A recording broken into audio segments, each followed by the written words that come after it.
So you're thinking about moving to St. Paul, Minnesota?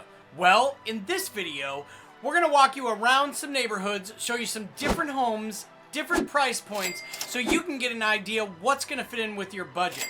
And make sure you stick around till the end, because we got the neighborhood's best kept secret coming right at you. And we're gonna get after it right now.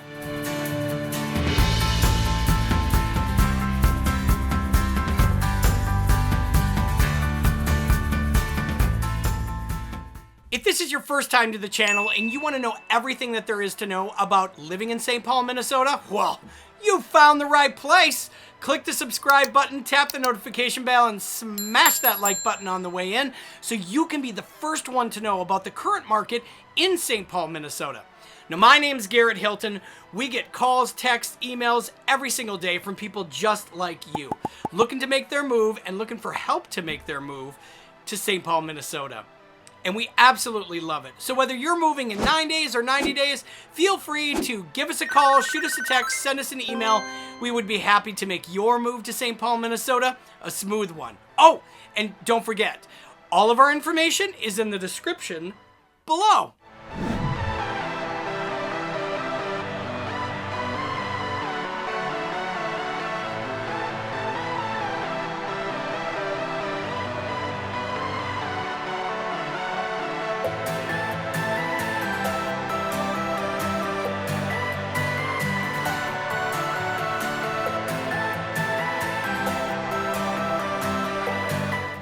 So truly owning just a piece of history, we're gonna walk through that classic two-story with the third story upper level. You're gonna absolutely love it.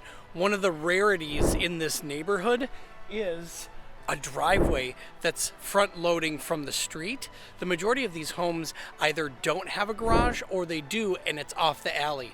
So this one's definitely a special property. Now, a little more outdated than a lot of them, but it's in a price point where with the right fix-ups, oh my goodness, the value that you could realize and the equity that's there.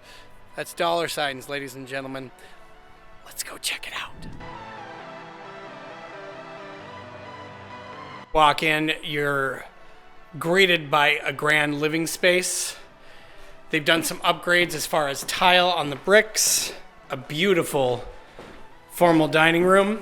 Kitchen has not really been touched for a number of years. Very large. Ready for your potential updates. Backyard with a privacy fence. Perfect for afternoon cocktails or barbecues. Sitting out on your patio. Let's head up to that upstairs. Wow, the beautiful built-ins. Oh my goodness. Look at this. Classic bath. Subway tile shower. Just like many of these, you have that rear 3-season veranda looking off the back. Good place for afternoon reading. Very large. 3 bedrooms up here. Bedroom 1.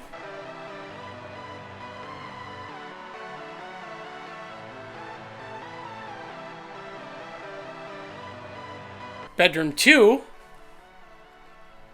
with a lighted closet. Ooh, that's kind of fancy.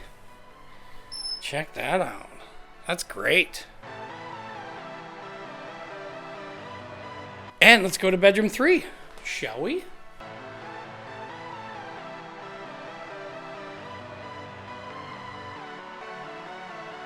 Another lighted closet. Pretty cool. Look at that. That's pretty wicked awesome. And my favorite part, the third story. Beautiful. Gorgeously carpeted. Turned into just a really, really nice, entertaining space. Maybe a place to do yoga and just be peaceful. The 3 stories that are up way high like this, that third story is so quiet and so serene. It's just, oh man, it's just a thing to behold. Definitely in the comments below, tell us what you liked best about this house, okay? All right, that was that one. Let's keep on a rolling. Oh, And don't forget, there is that best kept secret. Don't forget, stay till the end. It's going to be worth it, I promise.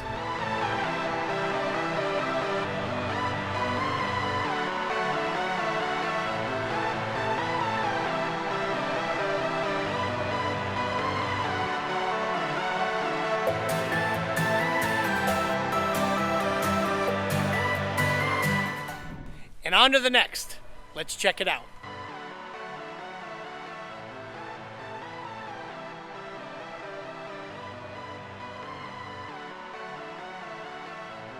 An absolutely massive living area as you first walk in that greets you upon your entry. And kitchen sprawling and ready for family meals.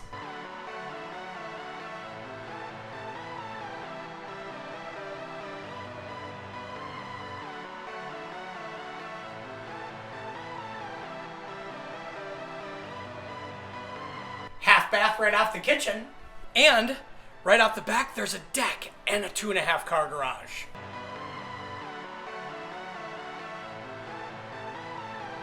Getting ready in the morning will be pretty easy. You got a stool and you got a place for all your stuffs. How great is that? Nice. Now remember, this home is at an extreme value because it does have the original foundation. However, the rest of the home, on up, is all brand new. Master suite on the upper level, absolutely massive. 9-foot ceilings. Feels so big. Huge walk-in closet. And a master bath that won't disappoint. Absolutely gorgeous shower. Subway tiles, baby. Oh yeah. Look at these absolutely beautiful tile floors. Main hallway bath. Gorgeous tiled shower and tub.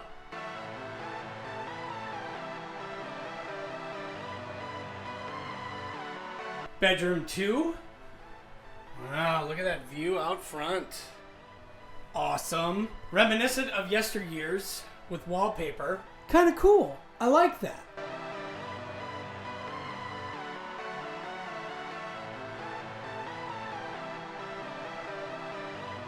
Woo! Huge closets. Another one up high. Whoa. Headed downstairs. Let's check out the basement. Right as you hit the bottom of the stairs, you already have a bathroom for you.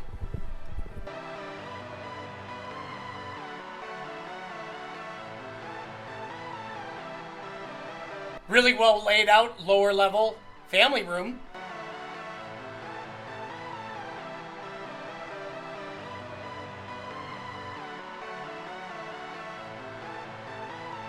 That's all for this one. Let's head on to the next.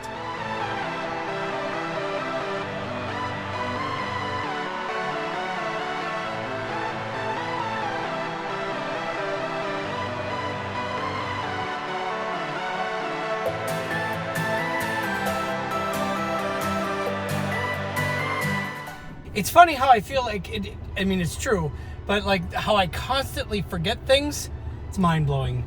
Absolutely mind-blowing. Like, I've looked for the last 45 minutes for this thing, and it's been in the car the entire time, right on top of everything. Why do I do that? I don't know. I swear to goodness, I am absolutely incorrigible. So nice to have a vehicle that runs great, and is reliable. Something I think you'll notice about realtors is we tend to have cars that are a little bit fancier. And I think that's mostly because we want to put on a good front, like that somehow we're doing way better than we really are. And what I've found as an agent is that isn't necessarily beneficial. When it occurs to me that when I meet with a new person, if I show up in a bright and shiny new car and they're a buyer, there's already like a feeling, especially if they drive something not as nice as what I'm driving, they feel like I'm a one-up, and Yet at the same time, if I show up with a vehicle that has any rust on it, I show up like a one down from them, which to me seems foolhardy. And however, at the same time, that's just, it is what it is. And it kind of seems to be the case. I digress. What I really want to talk about is what it's like being a buyer in the market today. Interest rates, not the most fantastic. If you remember back to just a few short years ago, interest rates were, in the bottom side of 3%. Now they're double that, and the home prices are that much more expensive, seemingly. Now, okay, I got that, but if interest rates were still at 3%, payments would be at the same cost, but the prices would be so much higher. And so that would beg the conversation or the question of, okay, so are you saying that interest rates determine or dictate what the market is going to yield for a valuation? Sort of, kind of.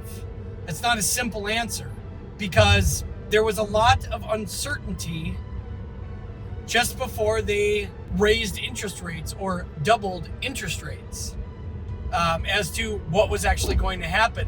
When it happened, nobody was really that surprised. Just everybody disappeared because you had all these applications out there for 3% mortgages, or people thinking they were going to get 3% mortgages, planning on a $1,500 payment. Now all of a sudden their $1,500 payment went up to $2,500.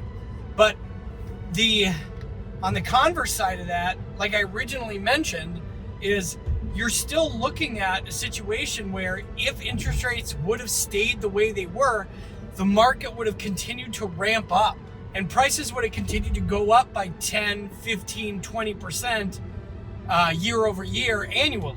Can I guarantee that? Nah. And, however, by doing what the Fed did, they managed to slow the market down enough to where enough of the supply got pulled out of the market and calm things down, so to speak. And that's what we needed. We needed that. We did not want things to spiral out of control, because that begs the argument that realtors are predatory in nature because we're the ones trying to mess with the market. No, not really. We're the ones that are allowing appraisals to lead the market, because appraisals do. You get a home, you get it under contract, it's subject to financing. Okay, fine, get the appraisal. If the appraisal comes in at or above what the interest rate or what the purchase agreement states, it's good to go. And that means the lender will lend that amount of money on that particular asset and class of asset for the time being. Well, let's say that house closed last month. The listing, let's say the same house, another family, same house, they want to sell their house. They put it on the market, or they ask, hey, Garrett, what's it worth? We look at the last 90 days of listings because that's what appraisals look at. So let's say the house that just appraised, that just closed last month, closed for $500,000. Okay, but there's three that closed for $490 or $485, and so the market is trending up. Okay, so I'm going to list mine, or I'm going to list your property for probably $5,099. Whereas somebody that is just selling it on their own, like a for sale by owner, right? They're still going to wind up paying a listing or a buyer's agent in most cases. That's going to come in, do all the paperwork. They're still going to spend 4%, and so 4% of $500,000 is still $20,000. They're still going to spend $20,000. I'm going to be able to list that thing for anywhere from $5,099 to $5,249, and it'll probably sell somewhere in between, maybe even a little bit more, depending upon the influx of buyers at the time and where the qualifications of the buyers are at the time. And if it's a spring market or a fall market. Fall market naturally in the state of Minnesota is a declining market. Goes down by about 4%, comes up by about 4% in the spring. So let's say it is right now. Well, if I do that and I'm listing it right now, I'm going to list it towards the trending of the market, which is trending up. So we're going to say a 4% increase. Well, in most cases, a for sale by owner or FSBO is going to list theirs probably based off of what Zillow says or what have you. Zillow likely right around the 500 mark, they're going to list it, and they're going to list it for whatever they list it for free on Zillow, and they're going to get some agent that's going to come in and it's going to lowball them. Or they're going to get a FSBO that's going to come in and lowball them. When it comes to if you involve professionals, they're going to go off the basis of the statistics and what the market will bear, not off the basis of your tummy rumblings, if that makes sense. And another one, here we go.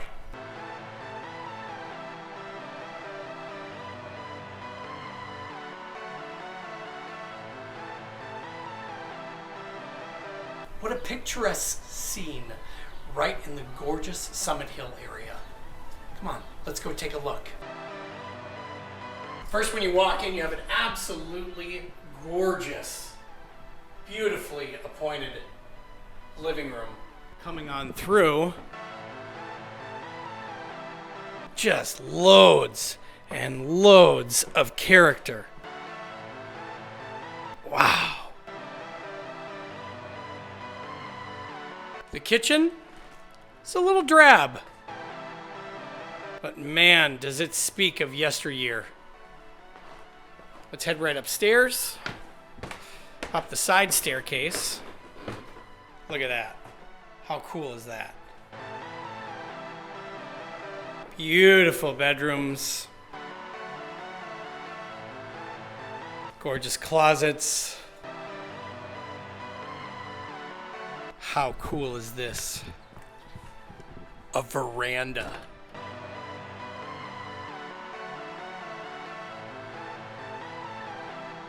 Built-ins at almost every single turn.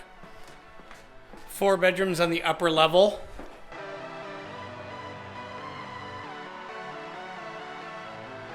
A very classic bathroom on the upper level. And the classic 3rd story. Look at that.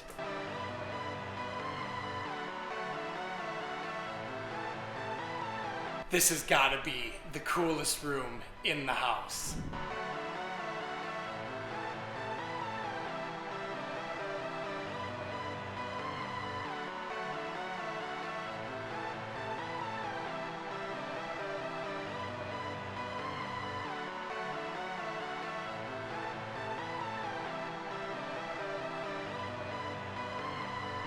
So much character, so neat. This was definitely a treat. How cool is this? These are the light switches.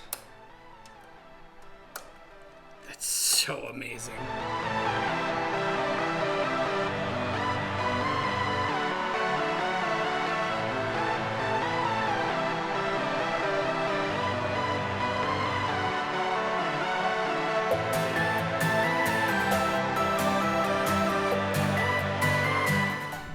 A mainstay with the locals, we would absolutely love the opportunity to be able to show you around town and stop in and have some wings. Hey y'all, Garrett here again. I just wanted to say thank you very much for watching the entire video all the way to the end. Feel free to give us a call, shoot us a text, send us an email, and oh my gosh, sign up for a Zoom conference call. It'd be really great to meet you in person, meet the folks that are checking out this channel. And if you've got any questions, drop a comment below in the description. That's where all of our information is. Why not? Could be fun, right? We'll see you on the next one. You stay classy.